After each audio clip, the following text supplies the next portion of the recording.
Hello everyone, welcome back to Panesia Tutor.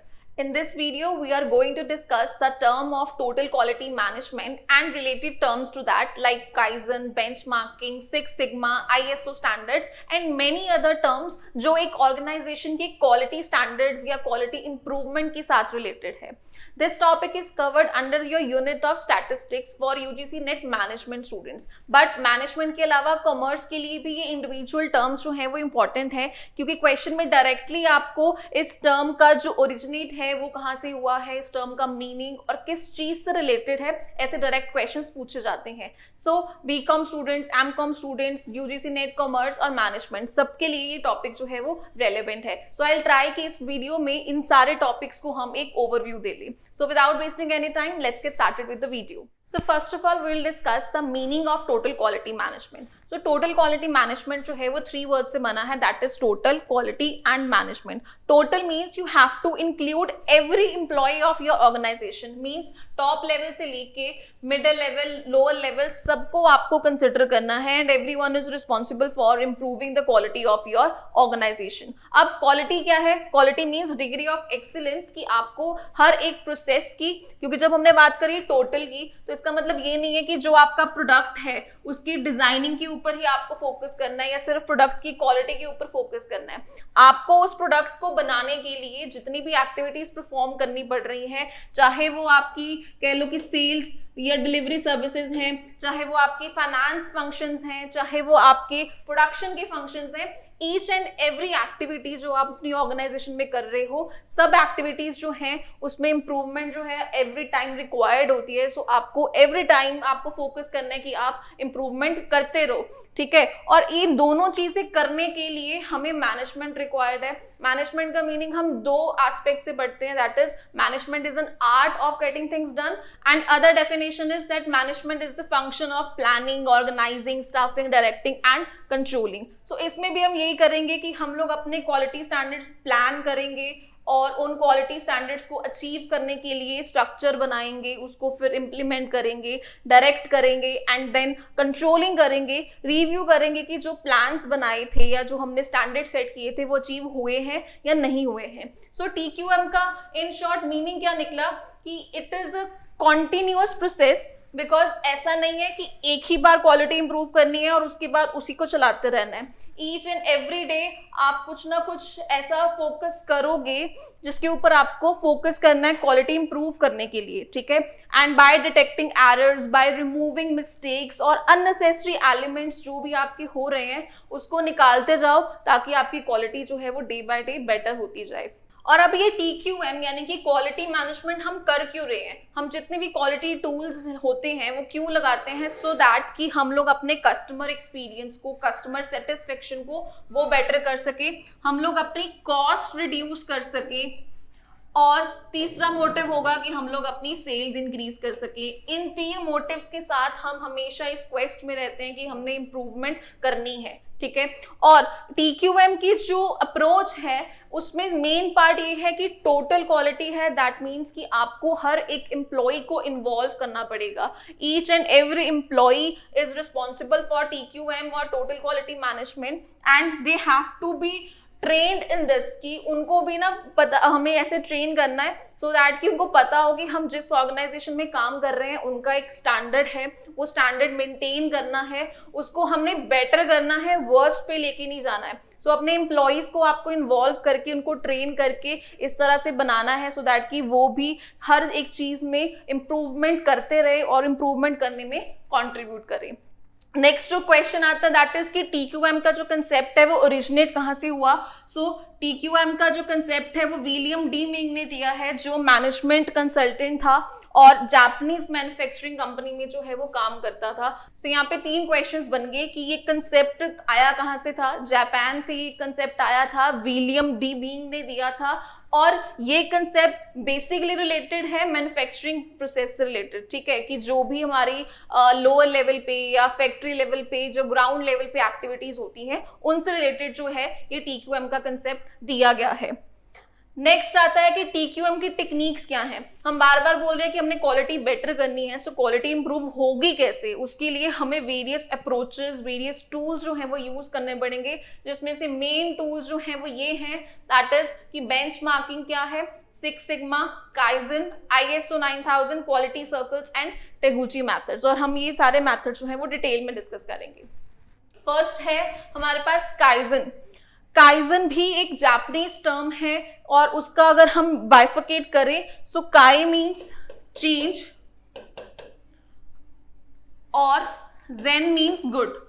तो kaizen का मतलब हुआ चेंज फॉर द बेटर, या आप जो भी चेंज कर रहे हो अपने अच्छे के लिए कर रहे हो, and it also means continuous improvement. So whenever we heard a word like continuous improvement, तो वो कौन सी टर्म से रिलेटेड है, काइजन से। पर काइजन ने कुछ नया क्या बताया है, वो तो हमें वैसे भी पता है कि हमें इनोवेशन जो है वो करते रहना है। सो काइजन का मेन फोकस ये है कि आप जो भी स्मॉल स्मॉल एक्टिविटीज कर रहे हो ना, आप उसमें भी अगर इंप्रूवमेंट करोगे तो भी सही है। You need not to take much time to do the some innovation, कि आप जो है पहले 1 साल लगाओ R&D के ऊपर एक्सपेंडिचर करो और फिर जाके कोई नया इन्वेंशन करो।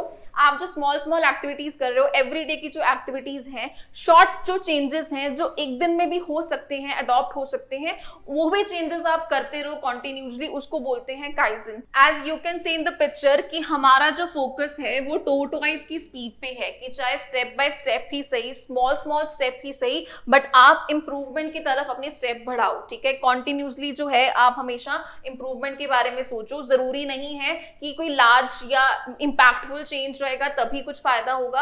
अगर आप कॉन्टिन्यूसली स्मॉल एक्टिविटीज के ऊपर भी फोकस करते रहोगे तब भी जो है एक ऑर्गेनाइजेशन में बेटर इंपैक्ट देखने को मिलेगा। सो काइजन का जो मेन फोकस है दैट इज स्मॉल एक्टिविटीज, जैसे कि हमारी इन्वेंट्री है, जस्ट इन टाइम इन्वेंट्री हम कर सकते हैं। हम लोग जो हमारा प्रोसेस, डिलीवरी प्रोसेस है उसको इंप्रूव कर सकते हैं। जो मैन्युफैक्चरिंग में प्रोसेसेस, छोटे छोटे एक्टिविटीज यूज हम लोग कर रहे हैं, हम उसको इंप्रूव कर सकते हैं। दैट मीन्स कि आपको स्मॉल लेवल पे भी चेंजेस के बारे में सोचना है, वो हमें कहता है काइजन। नेक्स्ट है PDCA अप्रोच।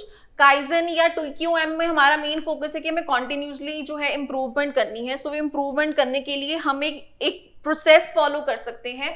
प्रोसेस का नाम है PDCA। दैट मीन्स कि first you have to plan कि आपकी क्या प्रॉब्लम है, कहाँ पे ज्यादा कह लो कि डिफेक्ट्स आ रहे हैं, प्रॉब्लम्स आ रही हैं, उसको डिफाइन करो। देन डू, यानी कि आप उस प्रॉब्लम को डिफाइन करने के बाद डूइंग वाला जो फेज है वो करो। उसके लिए सोल्यूशन प्लान करो, सोल्यूशन एक बनाओ, डिवाइस बनाओ, ऑल्टरनेटिव्स ढूंढो और उसको इम्प्लीमेंट करो। इम्प्लीमेंट करने के बाद आप उसको चेक करो कि जो आपने प्रॉब्लम डिफाइन करी थी और जो आपने सोल्यूशन निकाला है उसका क्या इफेक्ट रहा है। तो चेकिंग फेज में आप आउटकम्स मेजर करोगे और आइडेंटिफाई करोगे कि क्या डेविएशंस आई हैं, क्या डिफरेंसेस आए हैं। एंड लास्ट पार्ट इज कि एक्ट मीन्स कि अगर तो सही हो गया, जो प्रॉब्लम आपने डिफाइन करी थी, ठीक है, आप नेक्स्ट प्रॉब्लम के लिए जो है प्रिपेयर हो जाओ, और अगर नहीं है तो दोबारा से उस प्रॉब्लम को डिफाइन करो और उसके लिए सोल्यूशन निकालो। सो PDCA अप्रोच जो है वो हम लोग काइजन कह सकते हो या TQM, दोनों के लिए जो है वो यूज करते हैं। दैट मीन्स कि क्वालिटी इंप्रूव करने के लिए आप इस अप्रोच से एक मेथड अडॉप्ट कर सकते हो। नेक्स्ट है हमारे पास 5S अप्रोच। ये अप्रोच भी काइजन में ही इंक्लूड की जाती है। सो आपको ये नाम देख के पता चल रहा होगा कि ये नाम जो है वो इंडियन ओरिजिन तो नहीं है। तो ये जो अप्रोच है वो भी जापानीज फिलॉसफी से बेस्ड है। सो इस अप्रोच में उन्होंने बोला है कि आपको 5S के ऊपर काम करना है। अगर आप इसके ऊपर काम करोगे ना तो आपकी अल्टीमेटली क्वालिटी जो है वो इंप्रूव हो जाएगी। ठीक है, सो फर्स्ट S है सीरी, यानी कि सॉर्ट करो। सॉर्ट का मीन है कि आप ना अननेसेसरी जो एक्स्ट्रा मेस है ना आपकी ऑर्गेनाइजेशन में, उसको एलिमिनेट करो। आप अपने घर में भी, अपने रूम में भी देख सकते हो कि आगे आपके रूम में वेस्ट सामान पड़ा है जो आपके यूज का नहीं है, तो उसकी वजह से भी कितनी कंफ्यूजन होती है। तो सबसे पहले तो आप उस चीज को सॉर्ट करो और वो सामान बाहर निकाल दो जो आपके यूज का नहीं है। सेकेंड S से टर्न कहता है that everything needs to be placed in an orderly manner. अगर सही जगह पे सारा सामान पड़ा होगा ना, तो उसको ढूंढने में जो है हमारा टाइम एंड एफर्ट वेस्ट नहीं होगे। सो एक ऑर्गेनाइजेशन में बेस्ट यही रहता है कि हर चीज जो है एक सही ऑर्डर में, सही शेल्फ पे या सही डिपार्टमेंट में वो पड़ी होनी चाहिए। थर्ड एस कहता है कि यहाँ पे शाइन यानी कि आपकी साफ सफाई रहनी चाहिए। बहुत सा ऐसा काम है जो कह लो कि गंदगी की वजह से हम लोग अच्छे से नहीं परफॉर्म कर पाते हैं, तो आप ये खुद कंपेयर कर सकते हो कि एक वर्क प्लेस है जहाँ पे हमेशा मेस रहता है, गंदगी रहती है, और दूसरा है जो स्पिक एंड शाइन है, बहुत ही क्लीन है, तो वहां पे आप बेटर तरीके से, बेटर एफिशिएंसी के साथ काम कर सकते हो। सो थर्ड एस जो है that is seesaw, that stands for cleaning. Next आता है सिकेत्सु। सिकेत्सु कहता है कि आप हर एक चीज के लिए ना स्टैंडर्ड सेट करो। स्टैंडर्ड जरूरी नहीं है कि जो बड़े बड़े प्लान्स होते हैं, बड़े बड़े प्रोजेक्ट्स हैं, उसके लिए बनाना है। आप छोटी छोटी चीजों के लिए भी स्टैंडर्डाइजेशन करो ताकि आपको पता हो कि आपने आगे क्या परफॉर्म करना है और वो चीजें कैसे करनी है। ठीक है, स्टैंडर्डाइजेशन का मतलब ये भी है कि यहाँ पे अगर हमने ये पर्टिकुलर एरिया जो है वो बुक्स के लिए रखा है तो उसमें हमेशा बुक्स ही आनी चाहिए, और मिनिमम और मैक्सिमम लेवल में हमने बुक्स का बता दिया कि यहाँ पे इतनी ही बुक्स मैक्सिमम आ सकती हैं। अगर हमारी एक प्लेस है, उस प्लेस में इतने ही एम्प्लॉइज बैठ सकते हैं, उनका इतना ही सिटिंग अरेंजमेंट हो सकता है, या टाइमिंग्स हैं, लंच ब्रेक की टाइमिंग्स हैं, उसका एक स्टैंडर्डाइजेशन हमने कर दिया। मीन्स जो स्मॉल एक्टिविटीज हो रही है ना, वो उसके लिए भी आप स्टैंडर्ड सेट करो, सो आपको अपनी परफॉर्मेंस मेजर करने में जो है हेल्प हो जाएगी। And last it's shitsuke, that is sustain, कि जो भी आपने ये स्टैंडर्ड बनाए हैं वो सही से इंप्लीमेंट भी करो और उसको आगे लेके भी जाओ। ऐसा नहीं है कि स्टैंडर्ड बना के साइड पे रख दिए, वो प्लान्स प्रॉपर्ली इंप्लीमेंट भी करो। सो 5S कहता है कि पहले आप सीरी यानी कि चीजों को सॉर्ट करो, सिट ऑन यानी कि उनको ऑर्डरली एक मैनर में सही जगह पे रखो, और उसको सीसो यानी कि एक क्लीनिंग एनवायरनमेंट में, साफ एनवायरनमेंट में उसको रखो। देन सिकेत्सु, उसके लिए स्टैंडर्डाइजेशन करो और स्टैंडर्ड्स को इंप्लीमेंट भी करो यानी कि सस्टेन भी करो। सो ये कहती है हमारी 5S अप्रोच। नेक्स्ट है हमारे पास काइजन कॉस्टिंग।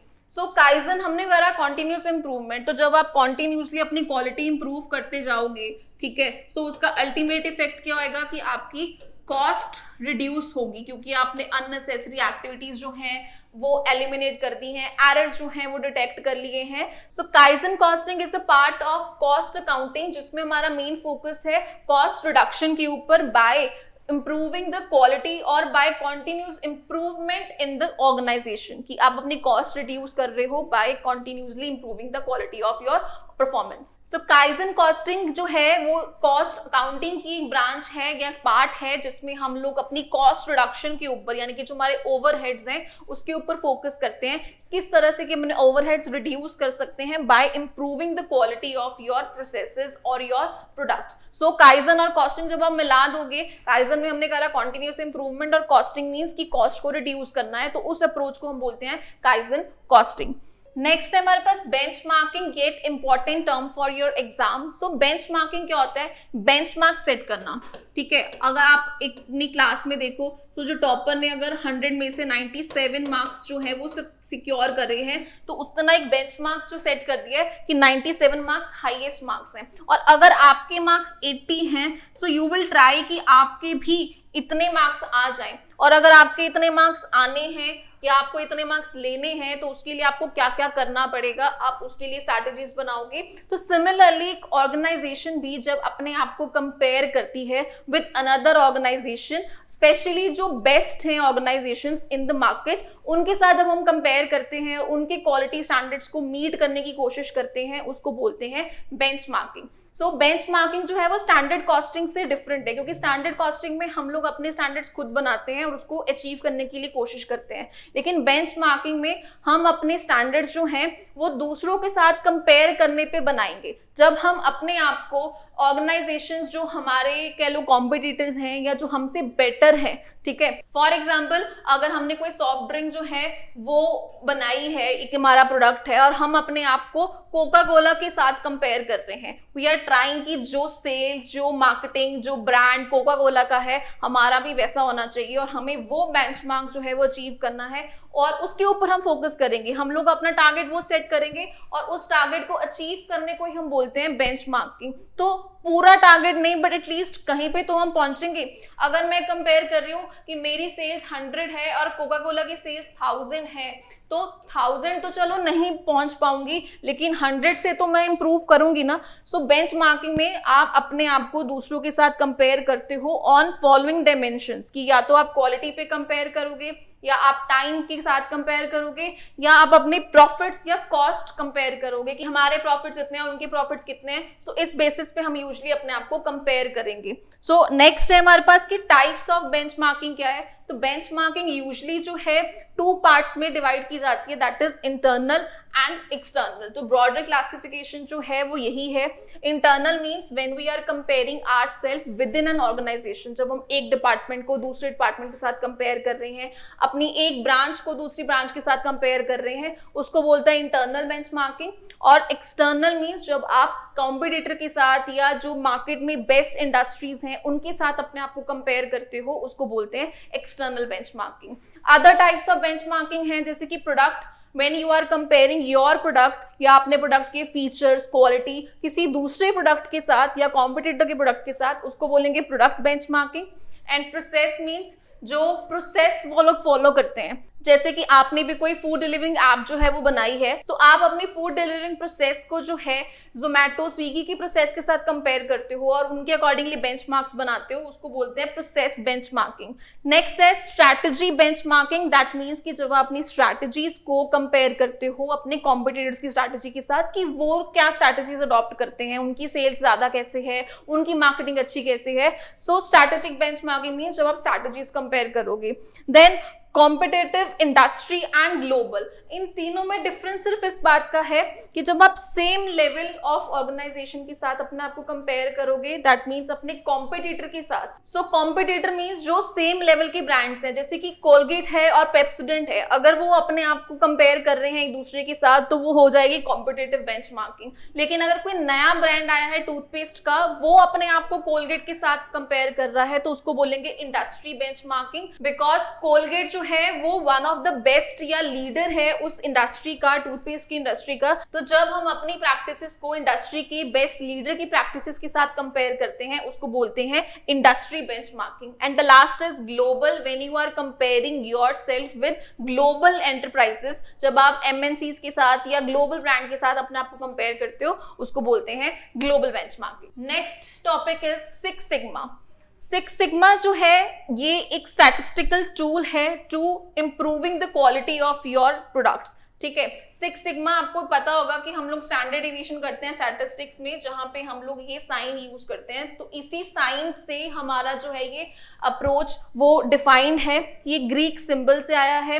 तो डेविएशंस जो आती हैं, स्टैंडर्ड डेविएशन का मतलब क्या है, जो डिफरेंसेस आ रहे हैं। तो सिक्स सिग्मा बेसिकली इस बात पे फोकस करता है कि अगर आपने 1000 यूनिट्स का इनपुट डाला है प्रोडक्शन प्रोसेस में, तो आउटपुट अगर 900 यूनिट्स बने हैं, यानी कि आपके 100 यूनिट जो हैं वो डिफेक्टिव निकले हैं या खराब हो गए हैं या इन प्रोसेस में हैं अभी, सो 100 यूनिट्स जो आपका डिफेक्टिव मटेरियल है या ये परसेंटेज है, इस परसेंटेज को रिमूव करना या इतना कम कर देना कि वो नेग्लिजिबल हो जाए, जीरो हो जाए, इसी पे फोकस करता है सिक्स सिग्मा। इसलिए इसको हम जीरो डिफेक्ट गोल भी बोलते हैं, क्योंकि इसका मेन पर्पस है कि आपको जितने भी डिफेक्ट्स हो रहे हैं ना उसको खत्म करना है, जीरो करने हैं डिफेक्ट्स। ठीक है, इसमें उन्होंने हमें बताया भी है कि आपका जो डिफेक्ट है वो कितना होना चाहिए, 3.4 अकरेंस पर मिलियन यूनिट्स। दैट मीन्स कि 10 लाख यूनिट्स अगर आप बना रहे हो उसमें से सिर्फ 3 यूनिट्स जो हैं वो खराब निकलने चाहिए, उसके अलावा बाकी सब सही बनना चाहिए।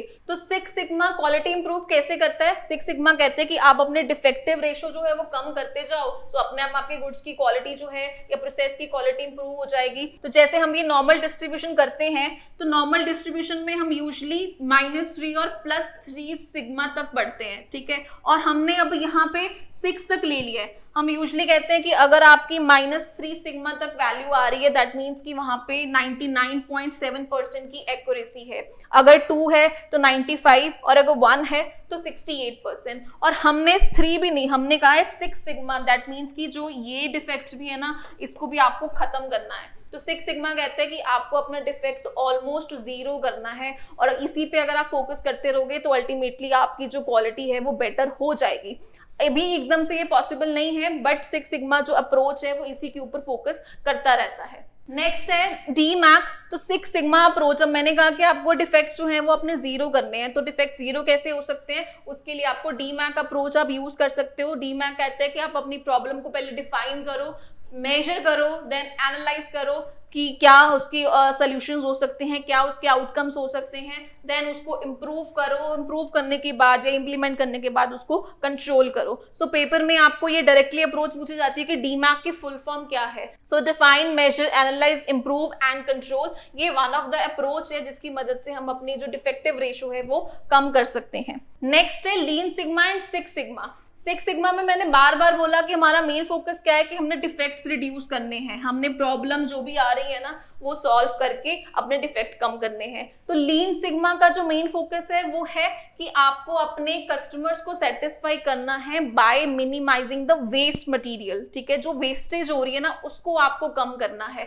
सो लीन सिक्स सिग्मा को जब हम कंबाइन करते हैं तो हमारे पास आता है कि आपको प्रॉब्लम्स और डिफेक्ट्स जो हैं वो कम करने हैं, क्वालिटी इंप्रूव करनी है, वेस्टेज को कम करने के लिए। सो आपको एग्जाम के लिए मेनली जो उसके कीवर्ड्स है ना वो याद रखने हैं कि जब आप लीन बोलते हो तो वो है मिनिमाइजिंग द वेस्ट, जब आप सिक्स सिग्मा की बात करते हो तब वो कहता है कि आपको अपने डिफेक्ट रेशो जो है, इनपुट आउटपुट रेशो जो है वो डिक्रीज करनी है।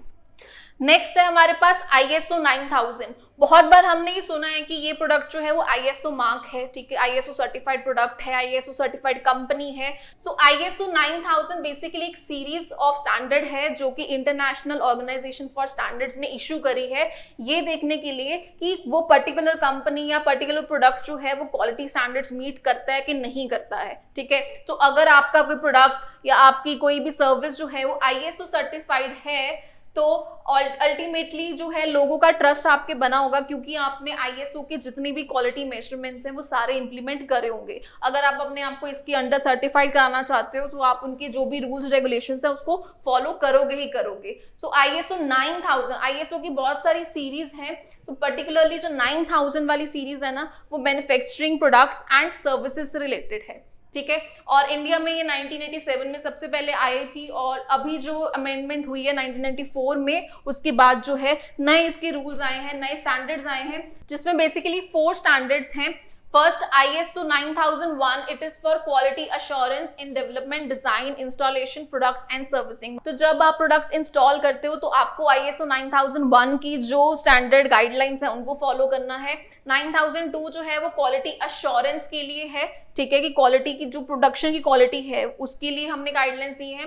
देन 9003 में quality assurance, testing and final inspection, और 9004 जो है वो ultimately assuring quality system management की, उस क्वालिटी को प्रोवाइड करने के लिए जो ओवरऑल सिस्टम आप एम्प्लॉइज को ट्रेन करते हो, जो कस्टमर्स को आप सेटिस्फेक्शन दे रहे हो, कस्टमर आपके कितने खुश हैं आपके क्वालिटी सिस्टम से, उन सारों के लिए गाइडलाइंस बनाई गई हैं। तो आपको पेपर के लिए याद करना है कि 9000 स्टैंडर्ड्स किसने इशू करे हैं और कौन सी सीरीज जो है वो पर्टिकुलरली प्रोडक्ट्स एंड सर्विसेज के लिए चलती है।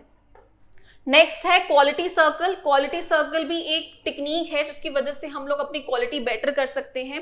It is a voluntary group of people, work group of people, जहाँ पे कुछ लोग मिलके ना प्रॉब्लम्स कह लो वो डिस्कस करते हैं और उनके सॉल्यूशंस निकालते हैं। बेसिकली वो बैठ के ब्रेनस्टॉर्मिंग करते हैं और ट्राई करते हैं कि कैसे वो अपने प्रोडक्ट और प्रोसेस को इम्प्रूव कर सकते हैं। तो ये वॉलंटरी है, कंपल्सरी नहीं कि ये ग्रुप बनाना ही बनाना है। एंड ये ग्रुप यूजली जो वर्कर्स होते हैं ना वो लोग मिलके बनाते हैं, क्योंकि एक्चुअली में जो प्रोडक्शन है, प्रोसेसिंग है, वो किसने करनी है, लोअर लेवल ने। सो लोअर लेवल के मैनेजर्स और वर्कर्स, उनके लिए ये ग्रुप बनाया जाता है और उसमें यूजली 6 to 8 जो वर्कर्स हैं वही होते हैं, मतलब ज्यादा बड़ा ग्रुप नहीं है।